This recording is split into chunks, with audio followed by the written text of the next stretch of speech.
ఆహ్లాదానికి address, recharge కి terrace. పూర్తి వివరాలకు చదవండి రేపటి సాక్షి దినపత్రిక. వెంకటరెడ్డి గారు చెప్పండి, ఇవన్నీ ఎట్లా జరుగుతాయి? ఒకటి, ప్యానల్లో ఉన్న అందరికీ కేఎస్ఆర్ గారు, మీకు సాక్షి టీవీ ప్రేక్షకులందరూ నమస్కారాలు. సిట్ అంటే మామూలుగా స్పెషల్ ఇన్వెస్టిగేషన్ టీం అంటాం. బట్ చంద్రబాబు నాయుడు గారు ఇప్పుడు వేసినటువంటి సిట్ ఎస్ఐటి సిట్ కాదు, CIT SIT. Chandrababu investigation team. C అంటే చంద్రబాబు ఇన్వెస్టిగేషన్ టీం. ఆయనే చెప్పాడు, ఎందుకంటే ఒక ముఖ్యమంత్రి తేల్చేశాడు దాన్ని. ఆల్రెడీ కలిపేశారు, తిన్నారు, శుద్ధి చేస్తున్నాం అని తేల్చేసినాక మళ్ళీ సిట్ వేస్తే ఏమి రిపోర్ట్ ఇచ్చింది? ముఖ్యమంత్రి గారికి వ్యతిరేకంగా ఏదైతే ఆ ప్రభుత్వం రిపోర్ట్ ఇచ్చిద్దా? ధైర్యం చేస్తాడా? అసలు ఎవరు చేస్తారు? చేసిన అది ముఖ్యమంత్రి బయట పెడతాడా? ఒకవేళ నిజంగా అతను సిన్సియర్గా చేసేటటువంటి అధికారి అనుకుందాం ఒక నిమిషం, ఎందుకంటే అతను అధికారి కాదు, అతను నిజంగా ఘనాపాటి. అతను మామూలు ఘనాపాటి, సర్వశ్రేష్ఠ త్రిపాఠి అలియాస్ అన్ని రంగాల్లో ఘనాపాటి అతను. ఎందుకు? ఎన్నికలకు ముందు పాలరాజు అనేటటువంటి గుంటూరు రేంజ్ ఐజీగా ఉన్నటువంటి సిన్సియర్ అధికారిని తప్పించి ఈ త్రిపాఠి గారిని అక్కడ కూటమి ప్రభుత్వం వేయించుకోగలిగింది. ఎందుకంటే అంతమంది పురంధేశ్వర గారు లేఖ రాశారు, ఇతన్ని తప్పించి ఇతన్ని వేయండి, ఇతన్ని తీసేసి ఇతన్ని వేయండి అని ఒక లేఖ కూడా ఎన్నికల కమిషన్ రాశారు. ఆ ప్రకారంగా త్రిపాఠి అని వేసిన తర్వాతే మా పిన్నెల రామకృష్ణారెడ్డి గారి మీద, అట్లానే కాసు మహేష్ రెడ్డి గారి మీద, తర్వాత బాంబులు దాడులు జరగటము, లేదంటే మొత్తం పల్నాడంతా అల్లకల్లోలను సృష్టించడంలో ఈ పోలీస్ ఆఫీస్ అధికారి కీలక పాత్ర వహించాడు. అదేవిధంగా మీరు చూస్తే ఎన్నికలప్పుడు అంత విధ్వంసం జరుగుతుంటే కనీసం ఫోన్లు ఎత్తల. అలాంటి ఘనాపాటి అయినటువంటి ఈ త్రిపాఠిని తీసుకొని వచ్చి మేము ఇప్పుడు సిట్ వేస్తున్నాము, తేల్చేస్తామంటే నిజంగా మీరు తేల్చాల్సింది ఎప్పుడు? యానిమల్ ఫ్యాట్, అదే వెజిటబుల్ ఫ్యాట్ కలిసిందని చెప్పి మొట్టమొదట జులై నెలలో, జులై 23వ తారీఖున ఎప్పుడైతే తిరుమల ఈవో చెప్పాడో అప్పుడే మీరు వేయాలి వెంటనే. ఆ రోజే మీరు వేసి ఇదిగోండి. వెజిటబుల్ ఫ్యాట్ అని కదా, వెజిటబుల్ ఫ్యాట్ అని తప్పు కదా, వెజిటబుల్ ఫ్యాట్ అయినా కలిసిందే, మేము ఇదిగో రిపోర్ట్ మాకు వచ్చింది, దాని మీద మేము ఎంక్వైరీ చేస్తున్నాం అని చెప్పి అప్పుడు వేసి ఈ 2 నెలల్లో తేల్చేసి దీన్ని వివాదం లేకుండా చేస్తే ఓకే, ఎస్ మీరు ఏదో కరెక్ట్గా చేశారని అనుకోవడానికి ఉంటుంది.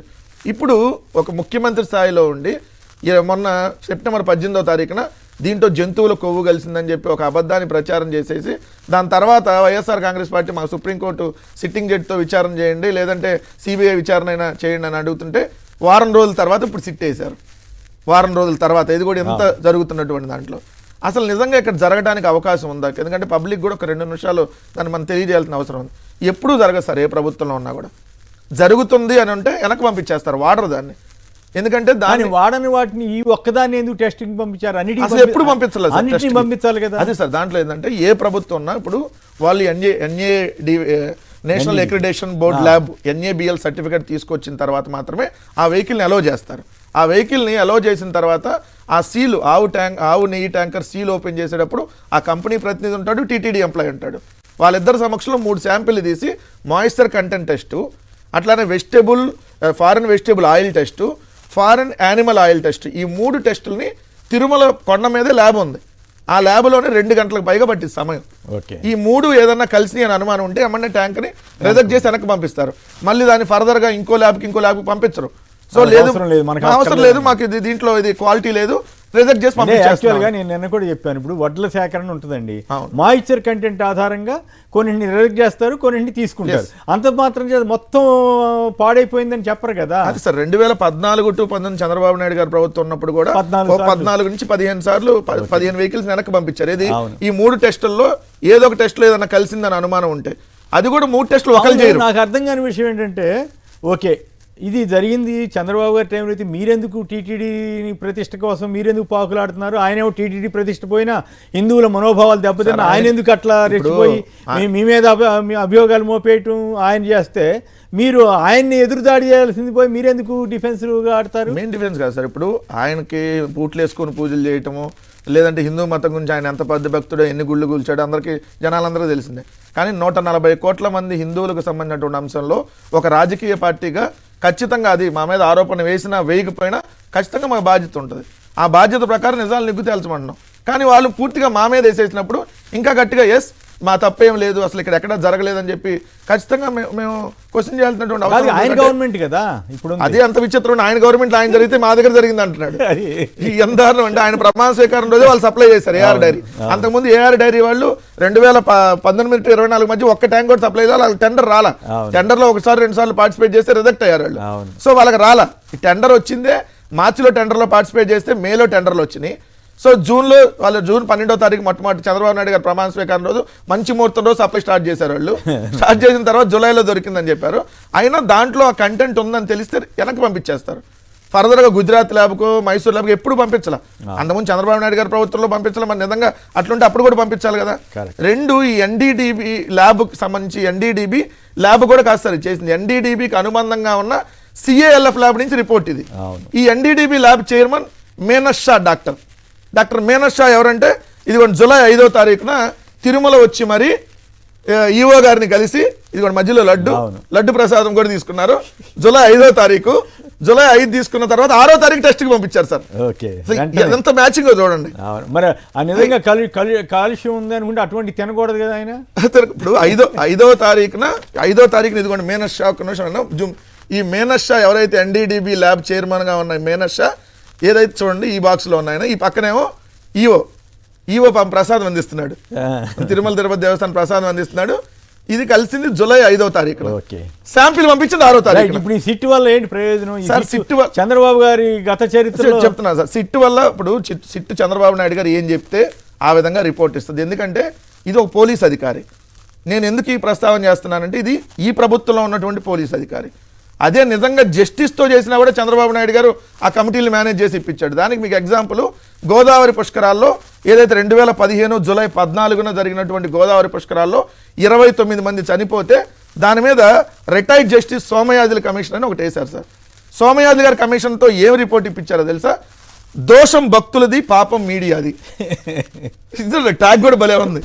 ఈ దోషం అంట భక్తులదంట. 29 మంది చనిపోవటానికి ఈ దోషం భక్తులు చేసుకున్న దోషం అంట. దీన్ని ప్రచారం చేశారంట. అది ఈ విషయంలో ఈ టైంలోనే పుష్కరాల్లో స్నానం చేస్తే చాలా బ్రహ్మాండం అని చెప్పి మీడియా ప్రచారం చేసింది కదా చెప్పింది. చంద్రబాబు నాయుడు గారు ఎందుకు చేశారు ఆ టైంలో పుష్కరాల్లో? ఎవరన్నా ఆ పాపం మీడియాదంట. ఏదో దోషం భక్తులది, పాపం మీడియాది. సో దీంట్లో చంద్రబాబు నాయుడు గారు తప్పేం లేదు. వాళ్ళు వరకు దేవుడు భక్తి ఎక్కువయ్యి సో వాళ్ళు వెళ్ళి ఆ దోషాన్ని వాళ్ళే అనుభవించారు, వాళ్ళే చచ్చిపోయారని చెప్పి ఆ రిపోర్టు రిటైర్డ్ జస్టిస్ తో ఇప్పించినటువంటి గొప్ప చరిత్ర ఉంది. ఉండవల్లి అరుణ్ కుమార్ గారు చాలా పోరాటం చేశాడు కానీ ఆయన వల్ల ఉండవల్లి అరుణ్ కుమార్ గారు పాపం వెళ్ళి ఆ కమిటీ దగ్గరికి, ఆ కమిషన్ దగ్గరికి వెళ్ళి జరిగినటువంటి మొత్తం వివరించినా కూడా వాళ్ళ ఆఖరికి ఇచ్చినటువంటి రిపోర్ట్ ఏంటంటే ఈ పాపం అంతా భక్తులే, ఈ మీడియా చేసిన పాపం. తర్వాత అట్లానే మీకు కాపుల రిజర్వేషన్లకు సంబంధించి మంజునాథ్ కమిషన్ అని ఒకటి వేశారు. మంజునాథ్ కమిషన్ రిపోర్టు కాపులకు రిజర్వేషన్లు బీసీల అంశంలో చంద్రబాబు నాయుడు గారికి వ్యతిరేకంగా దాంట్లో వచ్చిందని చెప్పి ఆయన పక్కన పెట్టేసి ఆ కమిటీలో ఉన్నటువంటి మెంబర్ల ఆధారంతో మళ్ళీ సపరేట్గా ఒక రిపోర్ట్ తయారు చేసి బయటికి పంపించాడు, అసెంబ్లీకి ఇచ్చాడు. అట్లానే మీకు ఏలేరు స్కామ్కి సంబంధించి కూడా ఉన్నది. అంటే ఈ చంద్రబాబు నాయుడు గారు అసలు అంతెందుకు సార్, చంద్రబాబు నాయుడు గారు ఈ కమిటీలో ఈ రిపోర్టుల్ని ఆయన అనుకున్న కాకుండా పెద్దవాళ్ళు ఎవరు ఇచ్చిన లైక్ శివరామకృష్ణన్ కమిటీ, రాజధానికి సంబంధించినటువంటి శివరామకృష్ణన్ అనేటువంటి గొప్ప కమిటీ ఇచ్చిన రిపోర్టు ఎందుకు చంద్రబాబు నాయుడు గారు అక్కడ వద్దని కదా నారాయణ గారు కమిటీ చేశారు. నారాయణ గారు, సుజనా చౌదరి ఏదైతే వీళ్ళందరితో కమిటీ చేశారు. అంటే ఏంటి, ఆయన అనుకున్న వాళ్ళతో కమిటీ చేసి ఆయనకి ఏ రిపోర్ట్ కావాలో ఆ రిపోర్ట్ ఇస్తాడు. అది చంద్రబాబు నాయుడు ఇన్వెస్టిగేషన్ టీమ్. ఇప్పుడు సిట్ అంటే సిఐటి, నాట్ ఎస్ఐటి. సో ఇది క్లియర్. ఇంకోటి గతంలో కూడా ఇంకొక ఆయన పేరు పవన్ గారు ఏ ఎంక్వైరీ చేయాలని ఆయన ఆధ్వర్యంలోనే కమిటీ చేశారు ఎక్కువ సార్లు. సో ఇట్లా ఉంటుంది. ఇప్పుడు రెండు ప్రధానంగా ఈరోజు సనాతన ధర్మం పవన్ కళ్యాణ్ అంటే నాకు సనాతన ధర్మం అంటే ఏంటి? పవన్ కళ్యాణ్ గారు పొద్దున పూట హిందూ, మధ్యాహ్నం క్రిస్టియన్, రాత్రిపూట ముస్లింలుగా 3 వేషాలు వేస్తే సనాతన ధర్మం. సనాతన ధర్మంలో పెళ్లి చేసుకున్నా పిల్లల్ని పుట్టుతారా, పిల్లల్ని పుట్టినా పెళ్లి చేసుకోమని సనాతన ధర్మంలో ఉందని హార్డ్గానే మాట్లాడాలి సార్. ఎందుకంటే ఆయన మాట్లాడే మాటలతో మేము మాట్లాడే అభ్యంతరకరంగా సార్. సనాతన ధర్మం, హిందూ ధర్మం అంటే ఏంటి? నేను చాలా చిన్న వయసులో చిన్నాడినే, మీ అందరికీ తెలుసు కదా. ఎవరన్నా మన హిందూ సాంప్రదాయ ప్రకారం పెళ్లి చేసుకున్నా శ్రీరాముడిని ఆదర్శంగా తీసుకునేది పెళ్లి చేసుకున్నాక పిల్లలు అంటారు. పిల్లల కన్నా 5 సంవత్సరాల తర్వాత పెళ్లి చేసుకోమని సనాతన ధర్మంలో పెట్టారా? బూట్లు వేసుకొని, ఇప్పుడు మీకు అన్ని వీడియోలు వస్తున్నాయి కదా, బూట్లు వేసుకొని నడుచుకుంటే వెళ్తున్నాడు. ఏది దీక్షలో ఉండి, నిన్న దీక్షలో ఉండి ఎవడైనా బుద్ధి జ్ఞానం ఉన్నాడు దీక్షల్లో ఉండి మీకు బూట్లు వేసుకొని చెప్పులు వేసుకొని తిరుగుతారు సార్. సనాతన ధర్మంలో అది పెట్టారా మనకి? అసలు చెప్పులు లేకుండా నిగ్రహంగా దీక్ష చేయాలి సార్. పొద్దున పూట దీక్షలో ఉంటాడు, మధ్యాహ్నం దాన్ని తీసేసి షూటింగ్ లో ఉంటాడు. ఇది చూడండి సార్, మీకు నిన్నటిది ఇది కనపడుతుంది.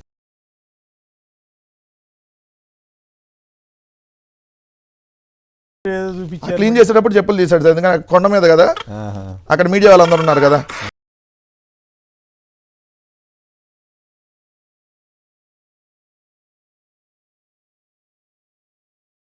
అరే మరి సనాతన ధర్మం అయితే రేణుదేశ అంత పెద్ద ఆరోపణ చేసి ఉండేది కాదు కదా. రేణుదేశ గారు చేసేదేమో, తర్వాత అన్నా లేదనో గారు చేసేదేముంది. లేదంటే మీరు అన్నట్టుగా అప్పుడు చెప్పాడు కదా, నా కూతురికి బాప్టిజం తీసుకుంది, నేను అసలు ఇంటర్మీడియట్ లో బాప్టిజం తీసుకున్నా. బాప్టిజం తీసుకున్నాడు, మళ్ళీ ఎప్పుడు హిందూ మతంలో మారాడు. బాప్టిజం ఇంటర్మీడియట్ లో నా ఫ్రెండ్స్ నాకు బాప్టిజం ఇచ్చేశారు, నేను తీసేసుకున్నాను అని చెప్పాడు. మళ్ళీ ఇప్పుడు ఎప్పుడు హిందూ మతంలో మారాడు. సో అసలు వీళ్ళిద్దరూ చంద్రబాబు నాయుడు పవన్ కళ్యాణ్ సనాతన ధర్మం గురించి మాట్లాడితే సనాతన ధర్మమే ఈరోజు సిగ్గుపడాల్సి వస్తుంది. ఎందుకంటే ఆయనేమో అయ్యప్ప స్వాములు ఈ దీక్షలు చేయడం వల్ల మందు సేల్స్ తగ్గినాయి అంటాడు. ఆయన బూట్లు వేసుకొని చెప్పులు వేసుకొని పూజలు చేస్తాడు, హిందువులు గుళ్ళను కూలుస్తాడు. ఇప్పుడు ఈ పవన్ కళ్యాణ్ గారు అసలు ఇలా బ్రదర్ చెప్పాడు, నేను దేవుడే లేడు అని చెప్పి. ఏది వీళ్ళ సొంత అన్న మా దేవుడే లేడు అని అంటాడు నాగబాబు గారు. మరి వీళ్ళందరూ ఇప్పుడు సనాతన ధర్మం ఏ హిందువులకు సంబంధించి అసలు సార్ ఒక ఉప ముఖ్యమంత్రి అంటే అంత బాధ్యతగా వ్యవహరించాలి. మసీదుల మీద దాడి జరిగినా తప్పే, ఈ దేవాలయాల మీద దాడి జరిగినా తప్పే, కానీ ఎవరో కూడా రెచ్చగొట్టేటటువంటి వ్యాఖ్యానాలు చేయొద్దని చెప్పాల్సినటువంటి బాధ్యత కలిగినటువంటి పదవిలో ఉన్నటువంటి వ్యక్తి. మరి నిన్న ఇదే కదా సార్, రథానికి నిన్న నిప్పు పెట్టారు, దీని మీద మాట్లాడాలి కదా, దీని మీద మాట్లాడి ఖండించాలి కదా. మరి దీని మీద ఎందుకు మాట్లాడట్లేదు ఈరోజు? చంద్రబాబు గారు మాట్లాడట్లేదు, ఎవరు మాట్లాడారు సార్? ఏదో కమిటీ వేసేసామంటారు, తూతు మంత్రం, అది ఎప్పుడు ఇస్తుందో తెలియదు, ఏమిస్తుందో తెలియదు. సీరియస్ గా చేసినా కూడా అప్పుడు అంతర్వేది మేము సిబిఐకి ఇచ్చాం. మరి మీరు ఇప్పుడు ఇవ్వండి దీని మీద, ఇది కుట్ర జరిగిందని సిబిఐకి ఇవ్వండి. ఇప్పుడు మేము ఆ రోజు సిబిఐకి ఇచ్చాం, సిబిఐ రాలేదు. సో ఇప్పుడు మీరు దగ్గరుండి దీన్ని అన్నింటినీ అప్పుడు కాలం దానికి ఇప్పుడు డిఫెన్స్ పట్టడం వల్లే ఈయన ఈ సిట్టు గిట్టు అని అంటున్నారా? మరి పెద్ద పెద్ద వాళ్ళందరూ అడుగుతున్నారు కదా, సుప్రీంకోర్టు అడుగుతారు. మొన్నటి దాకా నేషనల్ మీడియాలో కూడా కొన్ని ఛానళ్ళకి ప్యాకేజీలు ఇచ్చి మరి ఏదైతే ఇది మొత్తం ఇక్కడ ఆంధ్రప్రదేశ్లో ఏదో జరిగిపోయిందని చెప్పి ఓ ప్రచారం బాగా చేశాడు చంద్రబాబు నాయుడు గారు. మీడియా మేనేజ్మెంట్లో ఆయన చాలా పవర్ఫుల్, ఎందుకంటే ఎవరిని ఎక్కడ కొనాలి, ఎవరిని ఎలా బెదిరియాలో. కానీ ఎడిటోరియల్ రాసేవాళ్ళు చాలా సీనియర్ జర్నలిస్టులు ఎడిటోరియల్ రాసేటప్పుడు నిన్న ప్రధానంగా హిందూ అను ఇంకొక దినపత్రికల్లో క్లియర్గా కొన్ని అంశాలను వాళ్ళు అడుగుతున్నారు. ఏమని, బాబు 2 నెలల క్రితమే జరిగితే అప్పటి నుంచి ఇప్పుడు దాకా మీరు ఎందుకు విచారణ చేయలేదు, ఇప్పుడు ఎందుకు బయట పెట్టారు? Point number 1. బుద్ధి జ్ఞానం ఉన్న ఏ జర్నలిస్ట్ అయినా అడగాల్సిన ప్రశ్న అది. పాయింట్ నెంబర్ 1 వాళ్ళు అడుగుతుంది. రెండోది, గుజరాత్ లో ఉన్నటువంటి ల్యాబ్కి అంతకుముందు ఎప్పుడూ పంపించలేదు, ఫస్ట్ టైం గుజరాత్ లో ఉన్న ల్యాబ్కి ఎందుకు పంపించారు, దానికి మీకేమన్నా లింక్ ఉందా? ఎందుకంటే ఆల్రెడీ వచ్చి మీనష్ షా అనే ఎన్డీడీబీ చైర్మన్ కలిశాడు కాబట్టి. రెండోది అడిగారు. మూడోది వాళ్ళు అడిగేది ఏంటంటే, మైసూర్లో ఉన్నటువంటి central food technology research institute అనేది చాలా పెద్దది, సెంట్రల్ గవర్నమెంట్ది, తిరుపతికి దగ్గర ఉంటుంది, అది సెంట్రల్ గవర్నమెంట్ ల్యాబ్, దానికి ఎందుకు పంపించలేదు రిపోర్టు? 3, నిజంగా ఇంత పెద్దది జరిగిందని అనుకుంటే సెకండ్ ఒపీనియన్, థర్డ్ ఒపీనియన్ తీసుకుంటారు కదా సార్.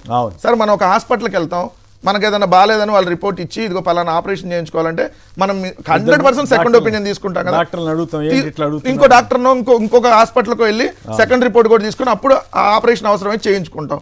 మరి మీరు అట్లాంటప్పుడు ఢిల్లీలో ఉన్నటువంటి గజియాబాద్లో ఉన్నటువంటి NFL, ఇది highest lab in India, national food laboratory, మరి ఇది హైయెస్ట్ ఒపీనియన్ ఉన్నప్పుడు దీనికి ఎందుకు పంపించి నిజంగా దీంట్లో ఉందా లేదా అని అడగాలి కదా.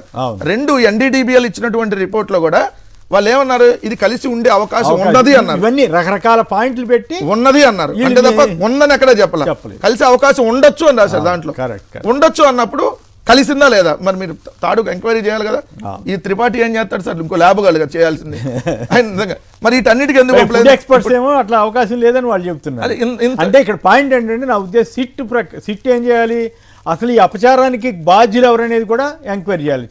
టర్మ్స్ ఆఫ్ కండిషన్స్ లో ఇక్కడ సిట్టుతో ఏం అపచారం అంటే ఇట్లా మాట్లాడడం ద్వారా ఫస్ట్ అపచారం చేసింది చంద్రబాబు గారు అవుతారు. చంద్రబాబు గారిని ఎంక్వైరీ చేస్తారా వీళ్ళు? సార్ చంద్రబాబుని ఎందుకు ఎంక్వైరీ చేస్తారు? చంద్రబాబు ఎప్పుడైతే రిపోర్ట్ రాసేస్తారు, ఎవరు ఇచ్చారు మీకు అని అడగాలి కదా. ఇప్పుడు ఈ రిపోర్ట్ కూడా ఎప్పుడు ఇస్తారో తెలుసా?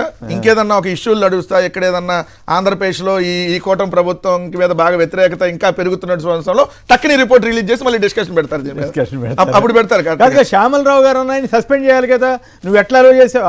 శ్యామలరావు ఏమో కలవలేదు అంటాడు, అసలు మేము దాన్ని వాడలేదు అంటాడు. చంద్రబాబు నాయుడు కలిపి వాడామంటాడు, అంటే ఈ నెల్లి కలిపాడా? ఆయనేం కలపలేదంటాడు, ఈయన కలిసి వాడింది అంటాడు. సో ఇటన్నిటికీ ఉంది. ఇంకోటి స్టీల్ ప్లాంట్కి సంబంధించి 2 నిమిషాలు. ముగ్గురు మోసగాళ్ళు, ఏదైతే ముగ్గురు మనగాళ్ళు టైటిల్ లాగా పాపం స్టీల్ ప్లాంట్ వాళ్ళు ముగ్గురు మోసగాళ్ళు. 3వ పాత్ర లోకల్ ఎమ్మెల్యేని కూడా యాడ్ చేయాలి. హైయెస్ట్ మెజార్టీ ఇచ్చారు కదన్నా మీ స్టీల్ ప్లాంట్ ఎంప్లాయీలు అందరూ. ఒకవేళ ఈవీఎంల ద్వారా కాదు అనే బేస్లో మనం వెళ్తే మీరే చెప్తున్నారు హైయెస్ట్ మెజారిటీ ఇచ్చాము ఈ పల్లా శ్రీనివాస్ గారికి అన్నప్పుడు, మరి ఆయన ఏమయ్యాడు ఈరోజు? ఆయన తెలుగుదేశం పార్టీ అధ్యక్షుడు, పార్టీ ప్రెసిడెంట్. సో మరి ఇప్పుడు ఆయన కదా, ఆయన మీద కూడా మీరు వెళ్ళి ఆయన ఇంటి దగ్గర ధర్నా చేయాలి. అంటే ముగ్గురు అనేది మూడు పార్టీలు సార్, అంటే ముగ్గురు మూడు పార్టీలు కూటమి ప్రభుత్వం, అది కూటమి ప్రభుత్వం కాబట్టి ముగ్గురు దానికి సంబంధించి మెయిన్ గా మీరు ఈరోజు అన్నట్టుగా తెలుగుదేశం లోకల్ ఎమ్మెల్యే మరి బాధ్యత ఉంది కదా. ఆయన అన్నాడు కదా, నేను స్టీల్ ప్లాంట్ ప్రైవేటీకరణ చేయకుండా అడ్డుకుంటా, నాకు ఓట్లు అని అడిగాడు కదా. ఇప్పుడు తెలుగుదేశం పార్టీకి అధ్యక్షుడిగా కూడా ఉన్నాడు కదా. సో ఆయన దగ్గరికి వెళ్ళి యూనియన్స్ అందరూ రెండు, మీరు పవన్ కళ్యాణ్ గారి దగ్గర కూడా వచ్చి నిలదీయాలి సార్. ఎందుకంటే మీకోసం ఆ రోజు వచ్చి ఒక దీక్ష అని చెప్పి ఆ రోజు ఒక దొంగ డ్రామా ఆడి వెళ్ళాడు. కాదు అందరిని రెచ్చగొట్టాడు కదా, మీరు బయటికి రండి నేను వస్తాను. రెచ్చగొట్టడం ఇప్పుడు నరసింహరావు లాంటి సీనియర్లు ఏదైతే ఈ ఉద్యమాల్లో ఉన్నటువంటి వాళ్ళు ఏదైతే వీళ్ళందరినీ దొంగలని మాట్లాడినటువంటి ఆ జనసేన నాయకుడి మీద కేసులు పెట్టి అరెస్ట్ చేయించాలి కదా మీరు. ఆ జనసేన బొల్సెట్ అనే అతన్ని కేసులు పెట్టి అరెస్ట్ చేయాలి కదా. మీరు చేస్తున్నాయి అంటే డ్రామాలని అంటున్నాడు. మరి పవన్ కళ్యాణ్ ఇప్పటివరకు దాని మీద యాక్షన్ తీసుకోలేదు. ఎమ్మెల్యేలు తిడుతుంటే ఎవరేం చేయలేని పరిస్థితి. ఇప్పుడు ఆ తిరువురు ఎమ్మెల్యే తిట్టాడంట, పంతం నానాజీ గొడవ, రఘురామరాజు ఏకంగా అంబేద్కర్ గారు జరుగుతా ఉన్నాయి. ఇసుకతో ఆ రామ్ ప్రసాద్ రెడ్డి మీద డైరెక్ట్ టీడీపీ వాళ్ళే ఆరోపణ చేశారు అవినీతి చేస్తున్నాడని. ఇప్పుడు అసలు ఏం అర్థం కాదు. ఎందుకు సార్ ఇవాళ మీకు ఆంధ్రజ్యోతి జిల్లా పేపర్లో అయితే గురుకులానికి సంబంధించినటువంటి ఒక ఆర్టికల్ రాసి దీనికి బాధ్యులు ఎవరని చెప్పి క్లియర్ గా రాశారు. ఇదిగోండి ఈ పాపం ఎవరిది? అనారోగ్యంతో గురుకుల విద్యార్థిని మృతి, 15 రోజులుగా ఇబ్బంది పడుతున్న అలాగే వదిలేశారు.